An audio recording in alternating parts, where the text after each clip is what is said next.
Assalamualaikum warahmatullahi wabarakatuh. Jumpa lagi dengan saya di channel ini dan semoga kawan-kawan dalam keadaan sehat walafiat. Kali ini saya akan menjawab satu pertanyaan dari seorang wanita di mana dia menyatakan bahwa suaminya telah mendapatkan harta warisan berupa rumah dan sebidang tanah dari orang tuanya. Dan suaminya ini mempunyai dua saudara. Pertanyaannya adalah, jika suaminya ini meninggal, apakah warisan tadi berupa tanah dan rumah itu akan menjadi miliknya si milik istri ini ataupun kembali menjadi milik saudara-saudaranya? Ya, terima kasih atas pertanyaannya. Mengenai masalah warisan, memang di dalam masyarakat sering terjadi menimbulkan masalah oleh sesama keluarga. Makanya agar menghindari permasalahan-permasalahan terjadi, langkah yang pertama ketika mendapatkan harta warisan berupa tanah, maka kita harus menyertifikat atau mengurus sertifikatnya terlebih dahulu atau mendaftarkan tanah tersebut ke Badan Pertanahan.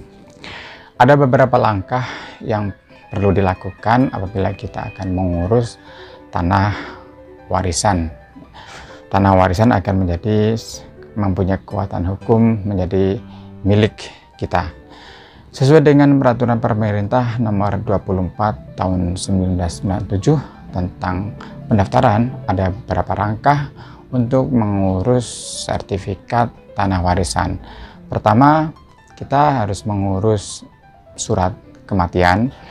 Yang kedua, membuat pernyataan bahwa tanah tersebut belum disertifikat. Misalnya apabila memang belum sertifikat, kemudian membuat surat keterangan waris yang ditandatangani oleh lurah, dikuatkan oleh camat. Itu apabila orang pribumi. Tapi apabila pribumi keturunan, maka surat keterangan waris itu dibuat di hadapan notaris. Tuh. Selanjutnya kita atau yang bersangkutan kemudian atau yang mewakili membawa berkas-berkas ke Badan Pertanahan berupa surat kematian tadi, kemudian membawa surat pernyataan bahwa dia itu ahli warisnya, kemudian membawa surat keterangan waris. Kemudian nanti akan diproses oleh Badan Pertanahan. Apabila telah keluar sertifikat, maka itu sudah sah sepenuhnya, mempunyai kekuatan hukum, menjadi hak milik yang mengurus tanah tadi, yang diberikan warisan. Nah, pertanyaannya adalah, apabila tadi si suaminya itu meninggal dan sudah mempunyai sertifikat, tanahnya akan kembali kepada saudara-saudaranya atau menjadi milik istrinya? Ya, jawabannya tentunya itu menjadi harta waris, tidak kembali kepada saudara-saudaranya. Tapi tentunya harus kita lihat dulu bagaimana pembagiannya, dan disampaikan bahwa si istri ini tidak mempunyai anak. Ya, untuk pembagiannya harta waris yang sudah menjadi milik si suaminya ini dapat kita lihat sesuai dengan Undang-Undang Waris Perdata dan Undang-Undang Waris Islam. Pertama, apabila kita melihatnya dari waris perdata, di mana di situ ketentuannya warisan akan muncul pertama apabila sudah meninggal dunia, yang kemudian ada hubungan darah kecuali istrinya atau suaminya itu. Kemudian di dalam hukum waris perdata digolongkan beberapa golongan. Ada golongan 1, golongan 2, golongan 3, dan golongan 4. Ketika golongan 1 masih ada, maka golongan 2 tidak akan mendapatkannya. Dan ketika golongan 2 masih ada, maka golongan 3 juga tidak akan mendapatkannya, dan seterusnya. Golongan pertama ada siapa saja? Golongan pertama itu ada istri atau suami, terus anak-anaknya, dan juga cucu-cucunya. Yang kedua, golongan dua itu adalah ada orang tua dan saudara-saudaranya si pewaris atau yang meninggal ini. Golongan ketiga ada kakek nenek si pewaris, dan baik dari pihak ibu maupun bapak. Golongan keempat adalah paman atau bibi pewaris. Kalau melihat dari golongan ini, maka istri adalah termasuk dari golongan pertama.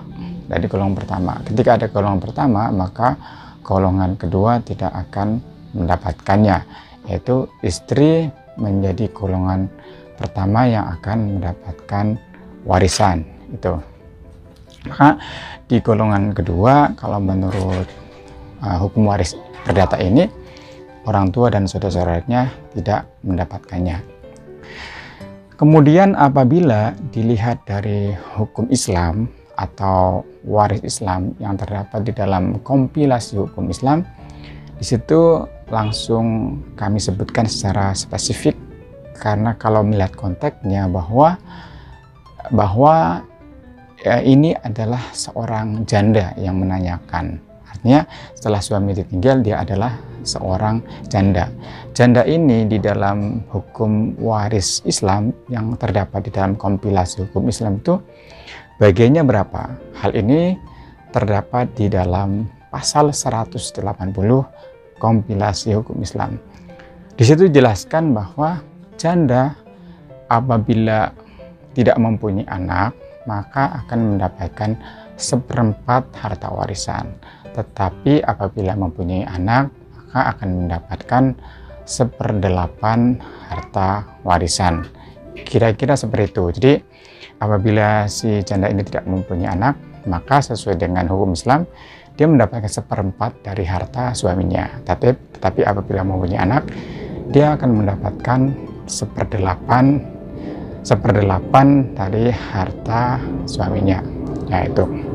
Nah, sebagai tambahan, tadi janda, apabila duda, maka duda ditinggal istrinya, maka duda ini akan mendapatkan separuh harta dari istri apabila tidak mempunyai anak.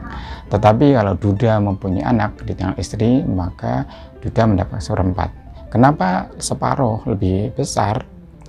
Karena di dalam waris Islam, di dalam kompilasi Islam itu perbandingannya adalah laki-laki 2:1. Makanya tadi ketika seorang istri atau janda tidak mempunyai anak, itu 1/4. Tetapi kalau duda adalah separuh, karena 1/4 ditambah 1/4.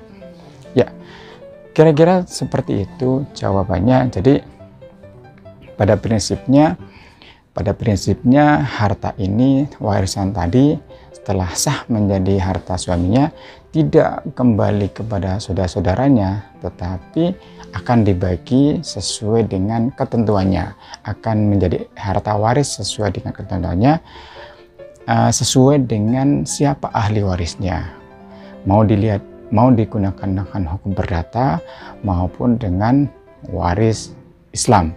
Ya, itu. Ya, kira-kira jawabannya seperti itu. Tetapi apabila memang terjadi konflik, misalnya gitu ya, misalnya begitu dan tidak bisa diselesaikan secara kekeluargaan, maka bagi seorang muslim biasanya diselesaikan di pengadilan agama untuk penyelesaian masalah waris. Ya, kira-kira seperti itu teman-teman semuanya. Kesimpulannya bahwa harta waris, bahwa ketika seseorang mendapat harta warisan dari orang tuanya dan dia punya saudara, ketika dia meninggal, dia nggak sepenuhnya kembali kepada saudara-saudaranya, tapi itu menjadi harta waris yang akan dibagi sesuai dengan ketentuannya. Apabila dia mempunyai istri, kalau laki-laki ya berapa bagiannya, mau dia pakai dengan perdata maupun waris Islam. Kalau dia seorang wanita, berapa bagiannya yang harus dibagi kepada yang lain. Iya, kira-kira seperti itu teman-teman semuanya. Mudah-mudahan bermanfaat. Mohon maaf kalau ada kesalahan. Kalau suka dengan video ini, silahkan like dan subscribe. Terima kasih. Assalamualaikum warahmatullahi wabarakatuh.